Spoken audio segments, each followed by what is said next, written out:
Welcome to our presentation on Understanding Nutritional Epidemiology in Literature by Isabel and Dale. Epidemiology is defined as the study of the distribution and causes of disease throughout human populations. Nutritional epidemiology can be defined as the investigation of nutritional determinants of these diseases and diseases with a specific nutrition focus.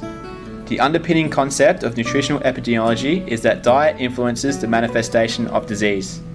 Information portrayed in popular media platforms, such as newspaper and magazines, come from findings from studies of the relationship between food and health states. The results of these studies are what results in nutritional guidance of day-to-day food choices. The principal goal of nutritional guidance prevention of chronic diseases is by incorporating the most up-to-date nutritional information from studies into daily diet. It is for this reason that nutritional epidemiology plays a fundamental role in people's day-to-day lives. Various recent nutritional epidemiological studies have observed a consistent association between low dietary intakes of fruit and vegetables with an increased risk of cancer. Although the specific mechanisms underlying the relationship is not fully yet understood, there is sufficient evidence that supports a reasonable basis for changes to daily diet habits to include more fruit and vegetables. Public health authorities advocate the findings from such studies and encourage people to increase fruit and vegetables in their diet. The excitement surrounding nutritional epidemiology comes from the relevance and immediate impact this research provides in providing preventative measures to many ill health states and improved public health. These include cancer, heart disease, stroke, osteoporosis, and many more. Perhaps one of the most well-known examples is that of studies determining pregnant women who increased their intake of folic acid were able to reduce the risk of their offspring being born with neural tube defect. However, these findings should be interpreted with caution. They are important for various reasons. However, there needs to be different lines of scientific inquiry to determine dietary causal factors resulting in specific health outcomes. Most people are shocked to hear that some published articles that come across are neither accurate nor useful. It is not enough to accept the article as reliable simply because it is published in a peer-reviewed journal. Two important factors to keep in mind when reading an article are a relevant study design. For example, an article on childhood cancer that doesn't include young participants would not be relevant. And secondly, who the author and publisher are. The article and publisher should ideally be from an academic institution. If the article is produced by an advocacy group, the article may be biased. When determining the legitimacy of an article, the study design and methodology of the study are the most important to be carefully evaluated. To determine the best available information, scientists have adopted a hierarchy of evidence. In order for careful evaluation, it is helpful to have this literature sorted into a hierarchy. The hierarchy reflects on a relative reliability of different studies. There is no single universally accepted hierarchy, however, there is widespread agreement on the strengths of different epidemiological studies. The hierarchy is based on individual study designs and their ability to eliminate bias. The hierarchy is systematic reviews, randomized controlled trials with definitive results, randomized controlled trials with non-definitive results, cohort studies, case control studies, cross-sectional studies, and lastly, case reports. Due to the large number of available articles to choose from, articles must be chosen wisely. The literature source should be relevant, credible, and reliable. When deciding if a source is appropriate, attention should be paid to the author, the study design, the methodology, and the interpretation of results. Is the author reputable and based at a reputable research institution or university? Is the study design appropriate for the study, and does the referencing encompass key studies, and is it comprehensive? Is the methodology appropriate, and is the interpretation of results appropriate? Is the study recent and are the results valid at the time of reading? Is the literature a primary or a secondary source? A primary source is the raw research from the study, whereas secondary sources are when someone has paraphrased the raw research, aka textbooks. When choosing secondary sources of data, one assumes that the author has clearly understood the raw research and has accurately retold this information. However, this is not always the case. When deciding on where to source your information, you should begin by dividing the sources into two categories: academic sources and popular sources. Academic sources are often peer-reviewed, which means that they are approved for publication by other experts in the field.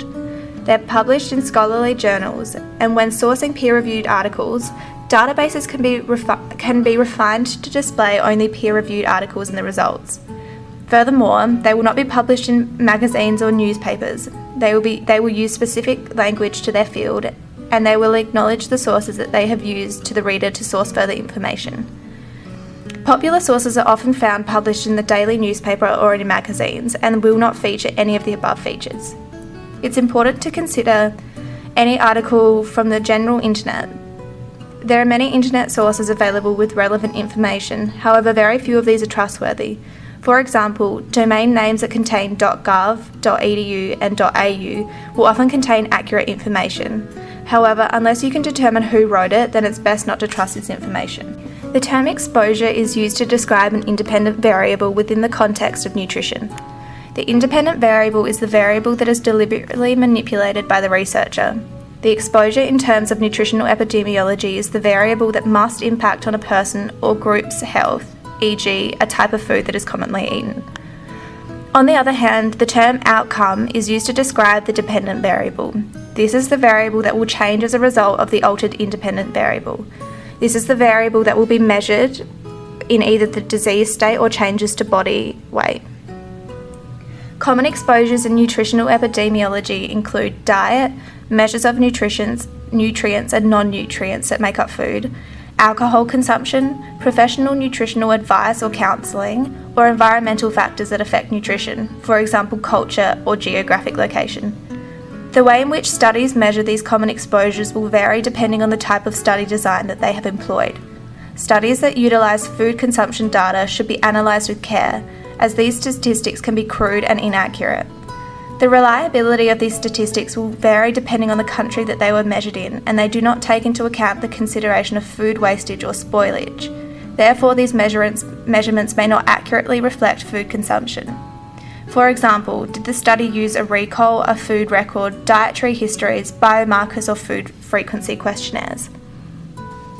However, each of these pose their own limitations that need to be reviewed when evaluating the reliability of the article. Some limitations include an underestimation of food consumed. Dietary recalls don't take into account the day-to-day variation of food consumption. They can be prone to interviewer or participant bias. It can be exaggerated. For most of these, success of data measurement depends on the participants' ability to remember and recall accurately the food they have consumed over a specific period of time, as well as the skills of the interviewer.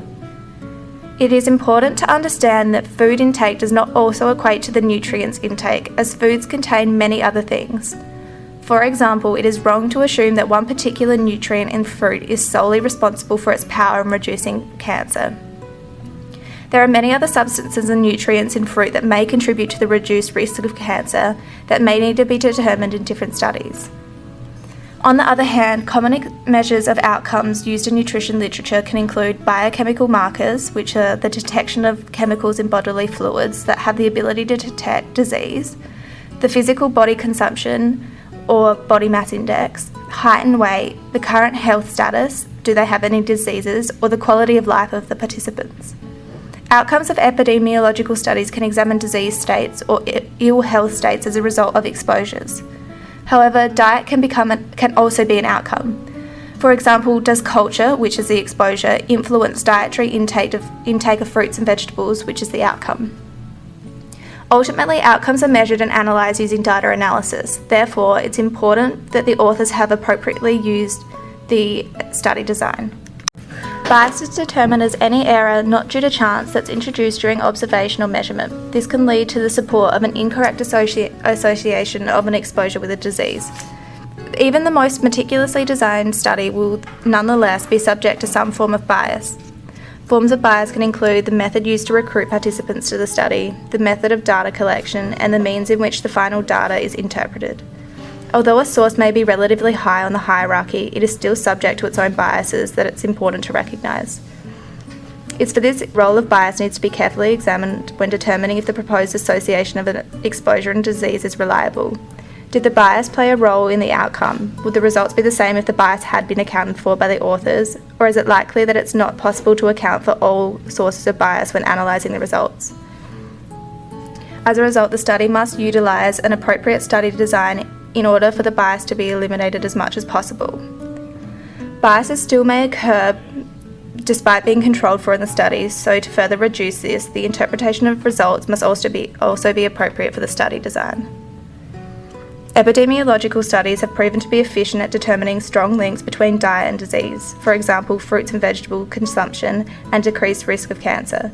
However, diet is often complex in nature and involves many different nutrient exposures that are strongly interrelated, which pose as a weak association that may cause a disease, particularly considering that not all nutrients in food is known.